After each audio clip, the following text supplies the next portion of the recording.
Nikola Jovic sitting down. High school graduate? Yes, congratulations, Nico. Congratulations on your graduation, and what did that feel like? Was your parents, were they more proud of the high school graduation or silver medal? What were they more proud of? I would say my mom was for sure more proud of high school graduation. Really? Yeah, because it's national pride, Nico. I mean, yeah, but like every mom, she's talking about college, so I'm just taking it easy a little bit. Yeah. If the whole point of college is to have a career, you've already gotten the career. Yeah, I know, but like education-wise, if I can do something online, she would really love me to do it. But I'm taking the basketball more seriously right now than that's cool. You've been playing, but here's the thing with me. I've been one of those guys. You've been playing against grown men since you were 16 years old. So what is the development like when you've already been playing with guys? You come into the NBA. It's not like, say Tyler Hero, right? Because he came from college playing with other guys on his level. You've been playing against grown men since you were 16, 17 years old. So when you come over here, how is that, a little bit different? I mean, it is different, especially like you said, you start playing against grown men when you're young, and I mean, there's no other choice if you want to be, good there. They'll just throw you out there, throw you in the fire and see what you can do. And I mean, I came here. They're already great players. I mean, they're the best players in the world, and it is different. Maybe they're, like I always said, it's a little bit more physical out there. Mm-hmm. But out here, just people are so talented that it's another level.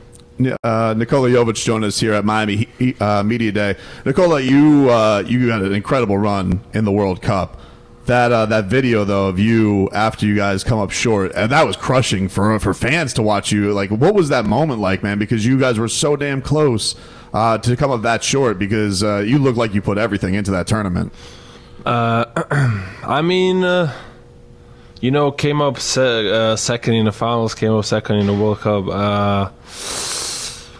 I don't know, everybody from our country was watching, watching us. When we started, I don't think a lot of people believed in us because, big fella Jovic and some other key pieces were not around, with us. And so we went there, just trying to make the Olympics. And we just, through the tournament, we kind of became better and better. And at the end, we kind of figured out we were one of the best teams. And the chemistry was great, I feel like the whole story was great, and then at the end we came up short, of course, everybody was, the feeling was not great, but it's still kind of a big deal for us, Did you find any benefit from being around the team in the finals and knowing, you're just a rookie, like your role's going to grow here, but like being around those high pressure situations, how did that help you in the international stage, knowing your team was going to rely on you? I mean, you were a damn starter for them. I mean, he helped me a lot. NBA Finals, probably the highest level of competition in the world, And then I would say FIBA Finals, in the World Cup, there's some similarities, And even though I didn't play in the finals here, just being around the guys, being on the practices, and just seeing how it looks and how hard you actually need to compete, and I mean, it's, we're gonna go home, and being with our guys in Serbia, and being in the starting lineup, I just felt that at the moment I did belong there, I did belong with those guys, and I did belong on the court, and like I said, we came up short, but these guys here helped me a lot, being around them, being with Coach Spo and everybody here, just seeing what the actual, like, I mean, our story, so nobody believed in us too, last year when we just started playing against number one team in the East, Milwaukee, really nobody believed in us. So that was kind of similar, but yeah. I want to ask you about this because I watched like your pregame routine. I watched a lot last year, just like time worked out. But like you had this thing with Caron Butler where he'd always make you do this game-winning move. And I've got his side of the story of it, but what is what have you learned from Caron with that whole game winner? Because he wouldn't let you, I guess, leave the court till you hit it, and getting that like turnaround move to fade away. I mean, there's just a little thing, we have, but I learned a lot from him. I mean, first of all, he's a great person. Everything he's been through, he's really smart person. You know, he's a businessman, of course, away from basketball, and he's a fighter. You know, I think that's the number one thing I learned from him. He's a fighter. He'll do everything he needs to do to become the best and stuff. So that little simple thing it was just our kind of, I don't even know how to call it, but yeah, he just wanted me to leave the gym every time with the game-winning shot, and that's all. Now, nobody's more excited. I don't think anybody's more excited to see this man, see what you can do than this man. He's been waiting. I'm like, no, my whole thing all last year, could you play for like 3 minutes at 11 points and 4? I'm like, oh my goodness, this is going to work. This is going to work. And then you didn't play, and I'm like, he been playing against grown men. He been playing against older guys than you. He can't give us a couple of minutes. And so the whole year, I'm like, and you got banged up a little bit. Yeah. But now you come back, you got a little more size. More comfortable with everything going on, more familiar with everything. So, I mean, how you feeling going into this year? I feel great. I do really feel great. A lot of basketball. You played a lot of basketball last year. Yeah. I played a lot, and I really needed it, especially because, like I said, I was injured through the season, and going through summer league and World Cup, it helped me a lot. I think right now at this moment I'm already in a game shape, and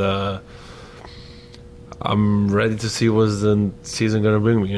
What's the goal though, Nikola? Like, what do you in your mind want to provide this team? Because there are going to be opportunities. Some guys are out now, and I think from the outside looking in, people think you're going to be a very important piece. I'm just trying to be a part of the roster, and that's all. I'm trying to help them. Like I said last year, as much as the coach think he needs me, I'll be there. I'll do my best. We'll see how it look, but yeah, I'm just trying to stay healthy and play as much as I can. Have you seen Jimmy Butler's hair so far? Yeah. Did you laugh? Yeah. That's when you just gave him the look? Nah, that was bad. That's not. Look, that right there, that's not. Oh man! Well, listen, you're not wrong. It's just he's the king of media day. He always has to come with the jokey jokes every single time. Like, not even the piercings, nothing. No, it's not. I don't think that's him. No, maybe someone else. Which is the whole point. That's the whole point. Yeah. That's not Jimmy. He's gonna make it Jimmy. Yeah. Before we get you out of here, Nikola, what was the celebration like in Serbia? I saw you guys got a hero's welcome back. What was that like? What did that mean to you? I mean, it meant a lot. We're a small country. We're always trying to be best as what we do, and just people believe in us, and people kind of figure out that we gave everything we had, and we really played with our heart, and we really played for our, national team and for our flag, and people loved it. People came. There was a lot of people. I don't even know how many people were there, but we felt like we were on the top of the world, even though we were not at the moment. We were second, but yeah, we felt like we were first. I know you said over there, you wanted to come back. I know there was a lot of noise around the season. What was it like when you, I guess, had the feeling like, all right, I'm coming back to the Heat. All the Dame noise and all that stuff is gone. I mean, I cannot say it was easy. I kind of didn't even think about it until like the whole trade actually happened, and then the rumors started coming around that this was in the package, and then I didn't care, but like when you actually think about it, that's how it goes. You don't even figure they just you just get traded. So it's kind of different from what I'm used to, but I'm happy I'm here. I really, even if I got traded, I still love these guys. They did a lot for me, and I'm more happy, of course, I stay here because I know I'm gonna get a lot better here because everything they do right. So, yeah. Nikola Jovic, we appreciate the time, man. We can't wait for this season, man. Congratulations on an awesome summer.